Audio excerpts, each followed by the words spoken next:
Olá pessoal, Dr. Jailton Campos aqui, urologista e cirurgião. Hoje vim falar de uma temática muito importante que é o câncer de pênis, ou melhor falando, os tumores de pênis, que pode ser câncer ou não, a depender do diagnóstico.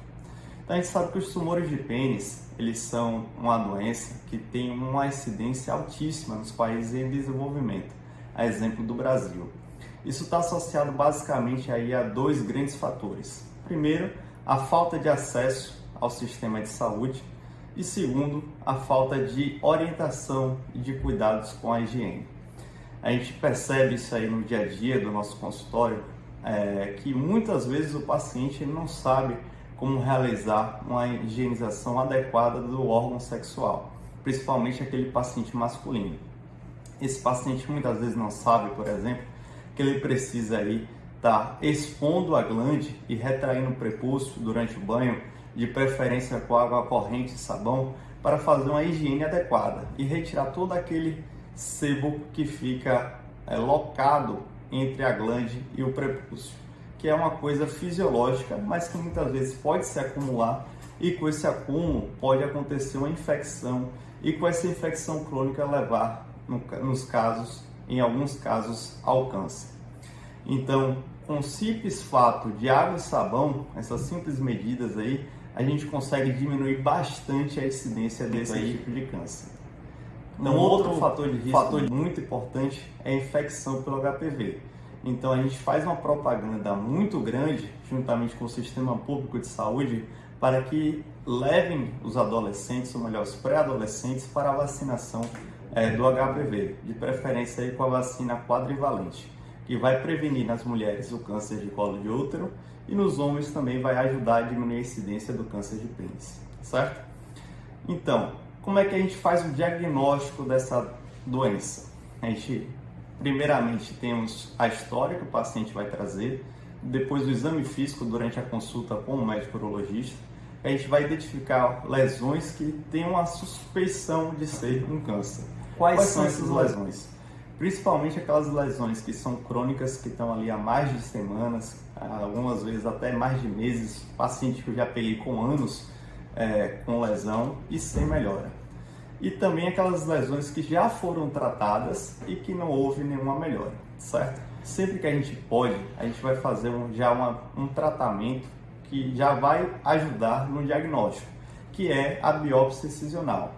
Então, sempre que tem uma lesão que seja ali na periferia da glande, que seja no prepúcio, a gente já tenta de imediato remover toda aquela lesão e fazer a reconstrução primária do tecido, para que ao olho do microscópio a gente consiga identificar com as colorações adequadas a histologia e então o patologista vai conseguir dar o diagnóstico final de câncer de pênis, tá certo? Então, a gente tenta retirar já toda essa lesão. Muitas vezes com isso já está tratado o paciente. Outras vezes, em casos mais avançados, onde tem um estadio maior, acometimento de camadas mais profundas, ou a doença está já em outras estruturas, com invasão de estruturas ali contínua ao pênis, a gente vai precisar fazer tratamentos mais complexos. Exemplo da amputação do pênis, que pode ser uma amputação parcial, na qual a gente tenta preservar pelo menos 4 centímetros da arte peniana, para que o paciente consiga urinar de pé e também possa tentar o ato sexual de penetração. Aqueles pacientes que a gente não consegue preservar esse tamanho de 4 centímetros, ou o paciente já tem aí uma doença mais avançada, a gente pode precisar retirar todo o pênis. Então a gente acaba fazendo uma derivação da urina e muito frequentemente a gente coloca para essa derivação sair no períneo. Então acaba que o paciente vai ter que urinar sentado pelo resto da sua vida. Então, alguns pacientes que têm alguns estágios mais avançados, exemplo de doenças na virilha, que são os linfonodos, a gente vai precisar de linfadenectomia, que é a remoção dessas línguas, e em alguns casos vai precisar também de quimioterapia e até radioterapia.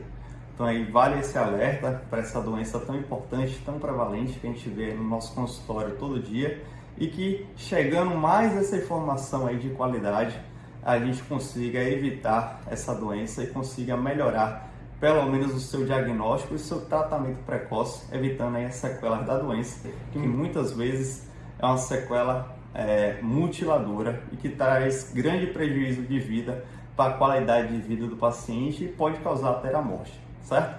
Então vale essa lembrança. Para mais informações sigam o Instagram @urologiaaplicada, certo? Forte abraço para vocês.